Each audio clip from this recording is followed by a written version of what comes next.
반갑습니다. 오늘은 성경에 없는 지가복음, 짝퉁복음에 대해서 말씀드리겠습니다. 어떤 사람은 보혈 자체에, 십자가 자체에, 성경책 자체에 능력이 있다고 여깁니다. 이는 성경에 없는 지가복음입니다. 제 마음대로 만든 복음이라는 풍자적인 표현입니다. 신비 종교에서는 피에는 능력이 있다고 여깁니다. 이는 피에 대한 미신입니다.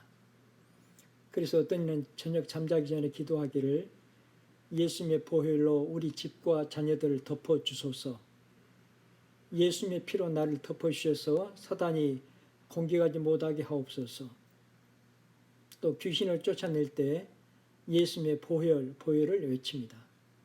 찬송가 가사 중에 온몸을 피에 잠글 때 주의 진노를 면하겠네. 주의 피로 이룬 샘물 참 깊고 넓도다. 주의 피 믿으오. 찬송하세 주의 보혈 등등. 또 보혈 기도라는 기도문이 있습니다. 내 머리부터 발끝까지 예수의 피를 뿌리고 바르고 덮습니다. 예수의 피를 내 마음과 영과 몸에 붓습니다. 저의 영과 혼과 육과 마음과 생각과 지정의를 저의 모든 세포와 조직과 신경과 호르몬과 피와 체액을 예수 그리스도의 보혈의 피로 완전하게 씻고 예수 그리스도의 보혈의 피로 완전히 채우고 완전하게 덮습니다. 여러 해 전에 이런 보혈 기도문이 이미 대형교회 성도들 가정까지 파고 들어와 벽에 붙여진 채 기도문으로 자리 잡고 있음을 보았습니다. 또 보혈 세례라는 용어가 사용되고 있습니다. 또 특히 신사도들은 예수님의 보혈을 만병통치약으로 쓰고 있습니다. 그들은 심지어 재정적인 축복을 원할 때도 예수 보혈을 지갑에 뿌리면 재정이 회복될 것이라고 가르친다고 전해집니다. 또 선교지에서도 이 땅에 예수님의 보혈을 찍게 하소서, 이 땅이 예수의 피바다가 되길 소원합니다라는 기도도 듣습니다. 서울의 어느 대형교회는 세례식 때 예수님의 피를 믿는 아무개에게 세례를 주노라 하며 세례식을 거행함을 TV를 통해 본 적이 있습니다. 어떤 목회자는 교회를 위하여 기도드릴 때 주여 주의 보혈로 성전을 깨끗이 씻어 주소서, 또 어떤 이는 우상 숭배를 하다 결신한 새신자 가정을 위하여 주의 보혈로 이 집안 구석구석을 깨끗이 씻어 주시옵소서라고 기도합니다.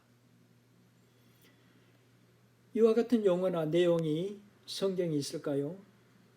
이것이 기독교가 가진 모습일까요? 과연 전도하고 선교할 내용일까요? 피에는 생명이 있다와 피에는 능력이 있다는 말은 서로 비슷한 말이 결코 아닙니다. 천양지 차가 있습니다. 즉 하늘과 땅 사이와 같은 엄청난 차이가 있습니다. 요즘 인공지능에 대한 관심이 날로 커지고 있습니다. 인공지능 로봇의 뛰어난 동작과 활동은 참 놀랍고 흥미롭습니다. 능력이 있습니다. 그러나 배터리 건전지를 빼내면 조금도 움직이지 못합니다. 생명이 없기 때문입니다. 생명을 가진 사람과 사람이 만든 어떤 능력을 가진 로봇과는 하늘과 땅만큼 차이가 있습니다. 그러므로 피에는 능력이 있다는 이 말은 사실 육체의 생명이 있는 피를 엄청나게 폄하하는, 깎아내리는 말인데 많은 사람들은 이를 알지 못하고 있습니다. 피에는 능력이 있다는 말은 성경에 없는 말이며 신비종교에 영향을 받은 사람들이 함부로 만든 말로 잘못된 전통을 만들며 수많은 부작용을 낳고 있습니다. 피에는 능력이 있다, 보혈에는 능력이 있다, 이 말은 복음을 왜곡하여 성도들 올바르게 믿지 못하게 하는 사탄의 계략에 숨어있는 말입니다. 이 모두는 속죄의 제사에 대한 무지에서 나온 것입니다. 왜냐하면 십자가나 보혈은 예수 그리스도의 죽으심을 가리키고 또한 예수님의 희생은 이미 우리를 위하여 하나님께 드린 속죄 제사이기 때문입니다. 그러므로 우리는 예수 그리스도의 십자가가 헛되지 않게 해야 합니다. 고린도전서 1장 17절 말씀입니다. 신비종교의 사상에 물들면 아니 됩니다. 모든 신비종교 의식들 가운데서 가장 유명한 것이 타우로 볼륨이란 것이었다. 즉 구덩이를 파고 한 사람이 구덩이에 들어가고 구덩이 위에는 구멍이 뚫린 판자 뚜껑이 덮여 있고 그 위에서 황소 한 마리가 목이 잘려 살해되면 그 피가 구멍을 통해 그 사람의 머리 위에서부터 흘러내려 피로 목욕을 한다. 이로써 그는 죄사함을 받았다고 여기고 그래서 그 구덩이에서 나올 때는 그 스스로 영원히 중생했다고 여겼다. 신학자 윌리엄 바클레이의 글에 이렇게 기록되어 있습니다. 그러면 우리 기독교인이 예수의 피로 말미암아 구속 곧 죄사함을 받았다고 말할 때 우리 기독교와 신비종교 의식의 의미는 서로 같은 것인가요? 기독교와 신비종교는 얼핏 어떤 내용에 있어서는 서로 비슷합니다. 왜냐하면 고대 신비종교는 기독교 신앙을 모방해서 자기들의 종교의식에 활용했기 때문입니다. 이 점이 바로 매우 중요합니다. 그러므로 신비종교는 마치 진짜같이 보이는 위조 지폐처럼 가짜요 짝퉁입니다. 우리는 이를 반드시 분별해내야 합니다. 고대 헬라인들이 숭배했던 키빌레의 신비의식에는 사람들이 속죄함을 받기 위해 황소의 피로 목욕하는 임무식이 있었습니다. 그들은 황소 피에 목욕하면 20년간 죄의 사함을 받는다고 믿었습니다. 하버드 대학교의 헬무트 퀘스트는 이 죄의 사함 의식은 기독교의 영향을 받았다고 설명합니다. 흥미로운 사실은 키빌레 신비 종파가 기독교와 계속 경쟁하면서 속죄함을 받는 그 피의 유효 기간을 20년에서 영원까지 끌어올렸다고 합니다. 즉 한 번 황소의 피로 목욕한 사람은 다시는 그 피 목욕이 필요 없으며 영원히 그 속죄함이 유효하다는 것입니다. 저명 브루스 M. 매지거는 이러한 사례는 혼합적 성향을 가진 신비 종교가 기독교를 모방한 실례라고 주장한다고 박명룡 목사님 글에 기록되어 있습니다.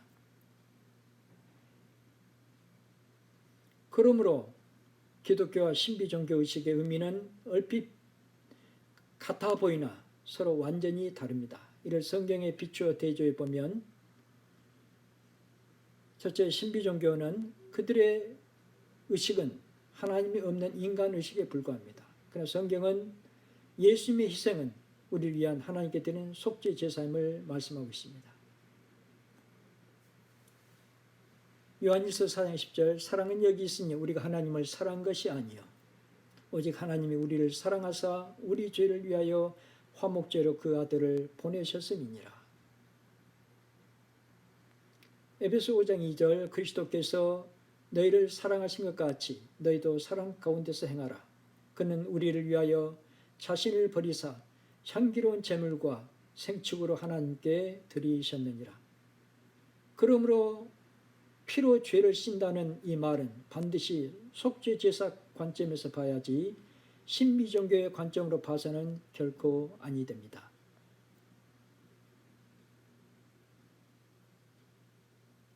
두 번째, 신비 종교는 죄에 대하여 분명치 않은 막연한 두려움이 있습니다. 그러나 성경은 예수님의 죽음에는 하나님의 죄에 대한 엄격한 공의와 죄인에 대한 탐복할 사랑이 있다고 가르쳐주고 있습니다. 로마서 6장 23절 죄의 싹은 사망이요. 로마서 5장 8절 우리가 아직 죄인 되었을 때 그리스도께서 우리를 위하여 죽으심으로 하나님께서 우리에게 대한 자기의 사랑을 확증하셨느니라. 예수 그리스도께서는 우리의 죄를 담당하심으로 큰 죄인이 되셨습니다. 죄의 싹은 사망인데 이는 하나님의 공의요. 이미 큰 죄인이 되신 예수님은 이 하나님의 공의를 따라 십자가에 못 박혀 처참하게 죽으셨습니다. 또한 마땅히 죽을 사람은 우리 자신인데 주님이 우리를 위하여 희생하심으로 하나님의 사랑은 확증되었습니다.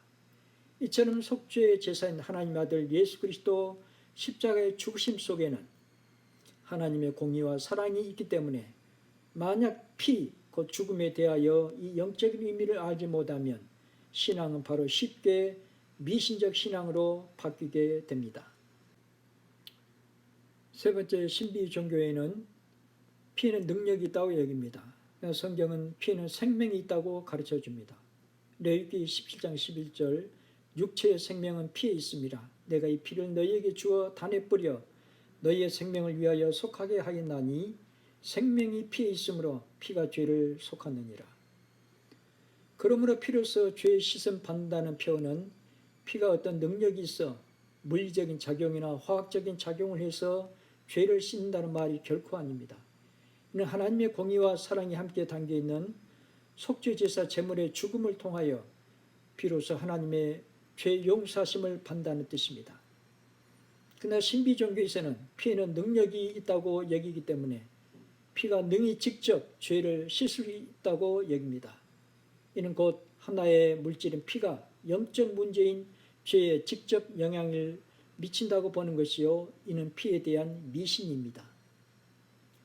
오직 피에는 능력이 있다는 말에 세뇌되어 정령 기억해야 할 우리 죄인 위에 죽으신 하나님의 어린 양 예수 그리스도와 그 영원한 속죄 제사를 연락하시고 믿는 자를 용서하시는 하나님, 이 속죄 제사의 전체를 보지 못하면 신비 종교에 물들게 됩니다.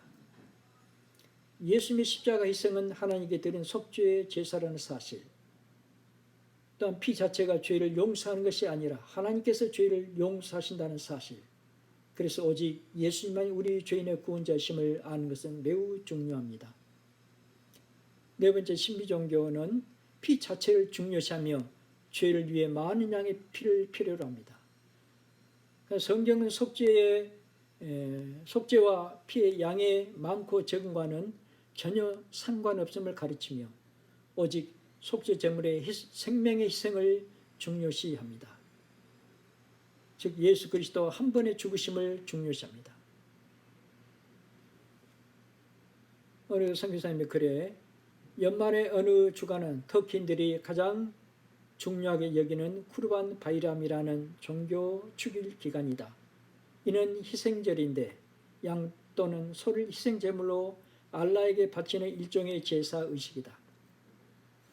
아브라함이 이삭을 제물로 바치고자 했을 때 하나님께서 그의 믿음을 보시고 대신 양으로 제물을 바친 그때부터 유래하여 매년 희생절이 되면 각 가정마다 죄를 속죄하기 위하여 동물 한 마리씩을 잡으니 그 수가 대단하다. 어린아이에게 이르기까지 직접 칼을 잡고 의식에 참여한다.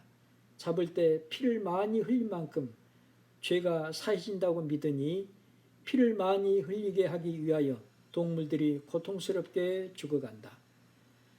도시 여기저기 양과 소들이 질비하고 동물들도 자기의 죽음을 아는지 끌려가지 않으려고 안간힘을 쓴다. 어느 선교사님의 글입니다.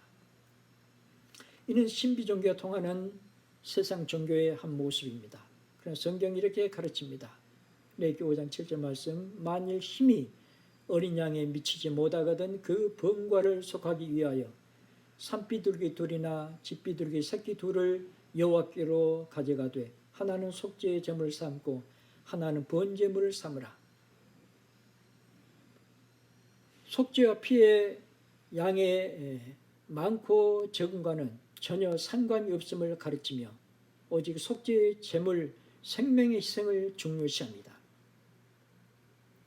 레위기 5장 11절 말씀, 만일 힘이 산비둘기 둘이나 집비둘기 둘에도 미치지 못하거든 그 번과를 인하여 고운 가루 에바 10분의 1을 애물로 가져다가 속죄의 제물로 드리되 이는 속죄제인즉 그 위에 기름을 붓지 말며 위향을 놓지 말라. 가난한 사람은 고운 가루로도 죄 사함 받았습니다. 고운 가루는 이미 나달의 생명이 죽었기 때문입니다. 피 흘림은 육체의 생명의 죽음을 뜻합니다. 반드시 죽음이 있어야 죄 사함 받았습니다. 여기에서 우리는 구약의 속죄 제물은 동물이나 식물을 물론하고 중요한 공통점이 있음을 발견할 수 있습니다. 그것은 바로 생명의 희생, 곧 죽음입니다. 이는 또한 모두 예수 그리스도의 죽으심을 예표하고 있습니다. 신비 종교에서는 피는 능력이 있기 때문에 적은 양의 피는 적은 능력이, 많은 양의 피는 많은 능력을 가지고 있다고 생각합니다. 그러므로 찬송가 가사 중 그 참혹한 십자가에 주 달려 흘린 피, 샘물같이 늘 흘러서 죄 씻어 주시네. 찬송하세 주의 보혈, 그 샘에 지금 나아가 죄에 깊이 빠진 이 몸 그 피로 씻어 맑히네. 주의 피로 이룬 샘물 참 깊고 넓도다 등등. 이것처럼 예수님의 피를 아직도 흐르고 있는 많은 양으로 표현한 이런 찬송가는 모두 하나님 말씀에서 빗나간 신비 종교에 물들었다는 증거입니다. 예수님의 죽음은 오직 한 번입니다. 예수 그리스도는 지금도 피 흘리고 있는 기계가 아닙니다. 예수 그리스도께서는 이미 부활 승천하셨습니다. 만약 보혈이 샘물처럼 흐르고 있다면 예수님이 아직도 십자가에 못 박혀 계시고 부활하시지도 않았던 말과 같습니다. 만일 주의 피로 이린 샘물 참 깊고 넓어 한강처럼 흐르고 있고 서울 시내 많은 신자들이 자신들의 죄를 씻기 위해 그곳에 모여들어 마치 목욕하듯 씻는다면 그것이 설령 추상적이라 하더라도 얼마나 끔찍하고 소름 끼치는 일입니까? 그러나 성경 그 어디에도 그런 표현은 없습니다. 혹자는 스가랴서 13장 1절 그날에 죄와 더러움을 씻는 셈이 다윗의 족속과 예루살렘 거민을 위하여 열리리라를 보혈과 연관시켜 인용하지만 그러나 생수의 근원에는 나 레위기 2장 13절 말씀 나의 주는 물은 그 속에서 영생하도록 솟아나는 샘물이 되리라. 요한복음 4장 14절 말씀 누구든지 목마르거든 내게로 와서 마시라. 나를 믿는 자는 성경의 이름과 같이 그 배에서 생수의 강이 흘러나리라 하시니 이는 그를 믿는 자의 받을 성령을 가리켜 말씀하신 것이라. 요한복음 7장 37절 39절 말씀입니다. 이처럼 생수의 근원, 샘이나 생수의 강이란 표현은 성경에서 모두 삼위일체 하나님께 대한 표현이지 결코 피, 보혈을 의미하지 않는다는 것을 알 수 있습니다.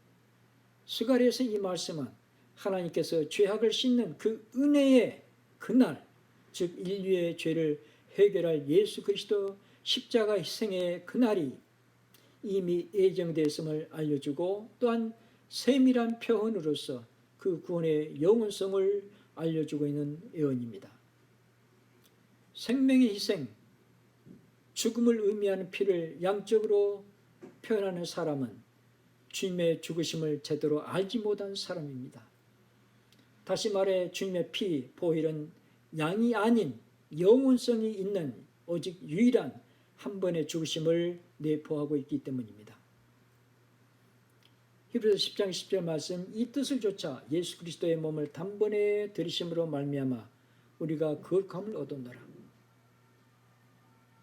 히브리서 10장 12절 말씀 오직 그리스도는 죄를 위하여 한 영원한 제사를 드리시고 하나님 우편에 앉으셨느니라. 다섯 번째, 신비 종교는 동물의 피로 목욕하는 행위를 요구합니다. 그래서 성경은 오직 하나님의 아들 예수 그리스도를 믿을 것을 요구합니다.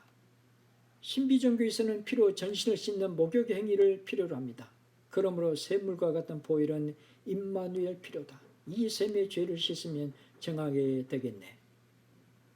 이와 같은 찬송과 가사는 결코 복음의 진리에 부합하지 않는 신비 종교의 사상에 물든 내용입니다.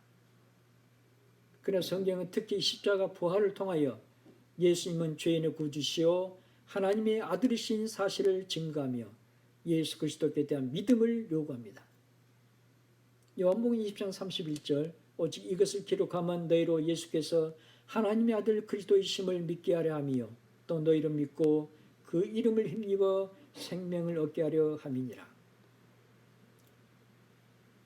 여섯 번째, 신비 종교는 죄를 씻기 위하여 인간 자신의 노력과 행위를 의지합니다. 그러나 성경은 구원은 하나님의 은혜를 인하여 믿음으로 말미암아 얻다 가르치고 있습니다.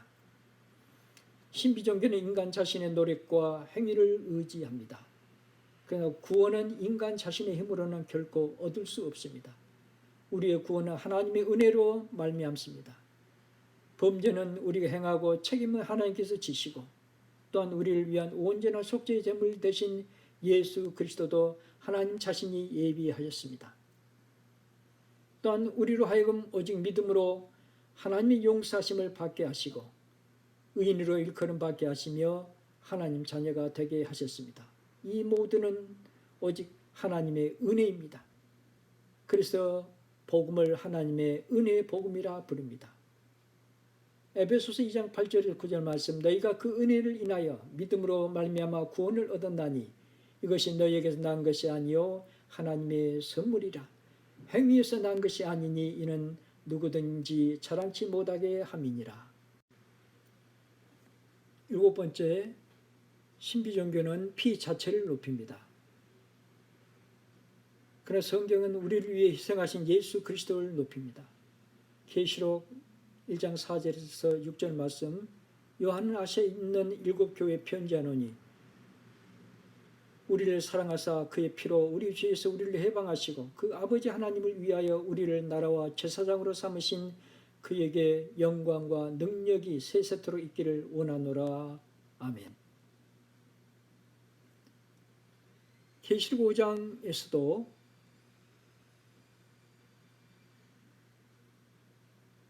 새 노래를 노래하여 가로되 내가 또 보고 들으매 보좌와 생물들과 장로들을 둘러서 많은 천사의 음성이 있으니 그 수가 만만이여 천천이라. 큰 음성으로 가로되 죽임을 당하신 어린 양의 능력과 부와 지혜와 힘과 존귀와 영광과 찬송을 받으시기에 합당하도다 하더라. 중간 성령하고요. 보좌에 앉으신 이와 어린 양에게 찬송과 존귀와 영광과 능력을 세세토록 돌릴지어다 하니 네 생물이 가로되 아멘하고 장로들 엎드려 경배하더라.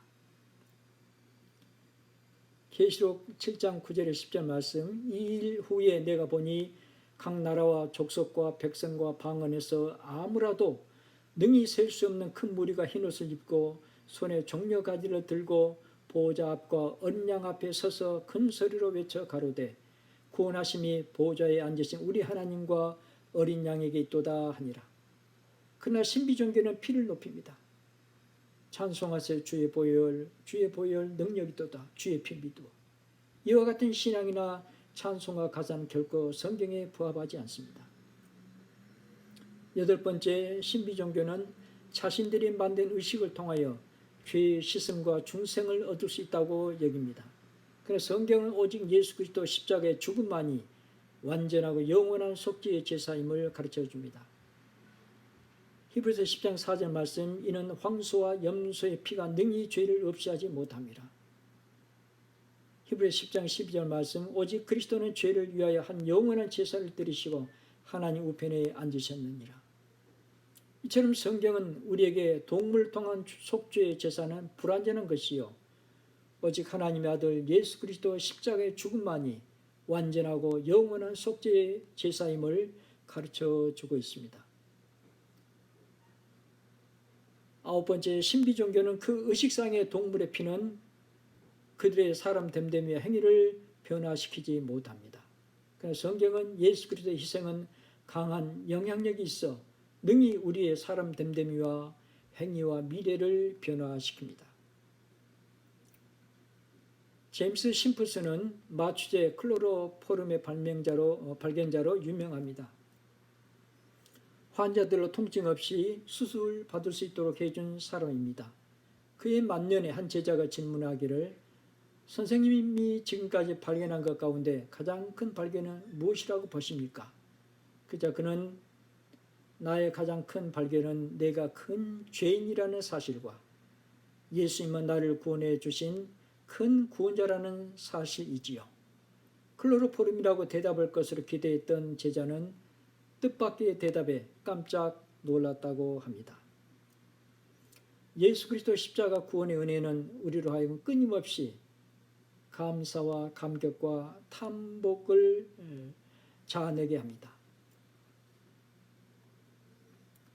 그래서 예수 그리스도의 희생은 능히 우리의 사람 됨됨이와 행위를 거룩하게 하고 아름답게 변화시키며 하나님을 향한 아름다운 응답의 삶을 찾고 결심하고 그리고 행하게 합니다.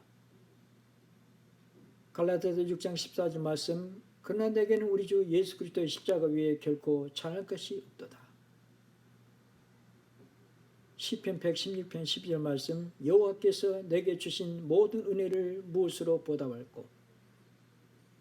주님의 십자가 최고의 사랑은 우리를 향한 하나님의 사랑의 확증이요 우리의 감사 감격을 솟구치게 하고 삶의 새로운 결단을 일으키고 험한 세상을 소망 중에 이기게 하고 하나님의 사람으로 당당히 거룩하고 아름답게 살게 합니다.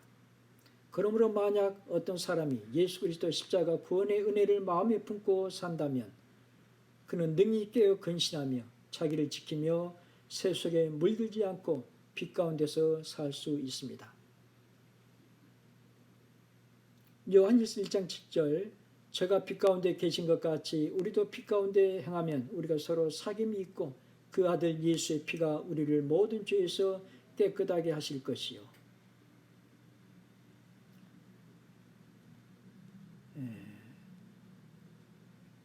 이 밑줄 친 부분을 중국어 세번역에서는 우리를 모든 죄로부터 깨끗하게 하실 것이요.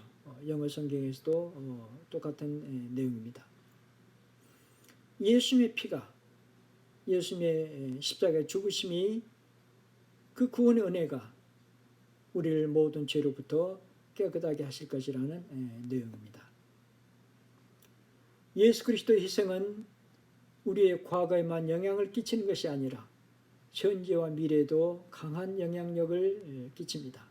즉 날마다의 삶 속에서 성령님은 우리가 예수 그리스도 십자가의 사랑을 생각할 수 있도록 감동하시며 이 사랑으로 말미암아 우리가 능히 죄악을 떠나 하나님의 기쁘신 뜻을 위하여 소원을 두고 거룩하고 아름다운 삶을 살도록 역사하십니다. 기독교 역사는 끊임없이 세상을 향해 이런 빛의 자녀들을 보여줍니다. 이처럼 사람들로 하여금 죄악을 떠나 거룩한 삶을 살도록 하는 근원은 바로 주님의 십자가의 사랑입니다. 그러므로 반드시 기억해야 합니다. 피나 보혈, 피 흘림, 십자가 모두 죽음의 의미입니다. 짝퉁 복음은 피의 능력이 있어 예수님의 보혈은 능력이 있고 지금도 샘물처럼 흐르고 있다고 하며 피를 주목해 하고 다양하게 사람들을 미혹하지만 성경은 하나님의 은혜의 복음을 다음과 같이 말합니다. 고린도전서 1장 22절 24절 말씀, 유대인은 표적을 구하고 헬라인은 지혜를 찾으나 우리는 십자가에 못 박힌 그리스도를 전하니 유대인에게는 거리끼는 것이요 이방인에게는 미련한 것이로되 오직 부르심을 입은 자들에게는 유대인이나 헬라인이나 그리스도는 하나님의 능력이요 하나님의 지혜니라. 고린도전서 11장 26절, 너희가 이 떡을 먹이며 이 잔을 마실 때마다 주의 죽으심을 오실 때까지 전하는 것이니라. 사도행전 20장 23절 24절 말씀, 오직 성령이 각 성에서 내게 증가하여 결박과 환난이 나를 기다린다 하시나 나의 달려갈 길과 주 예수께 받은 사명 곧 하나님의 은혜의 복음 증거하는 일을 마치려 하면은 나의 생명을 조금 더 귀한 것으로 여기지 아니하노라. 핍박자였던 바울이 변화되어 하나님의 복음을 전하는 사도가 된 가운데 이와 같이 고백하고 있습니다. 감사합니다.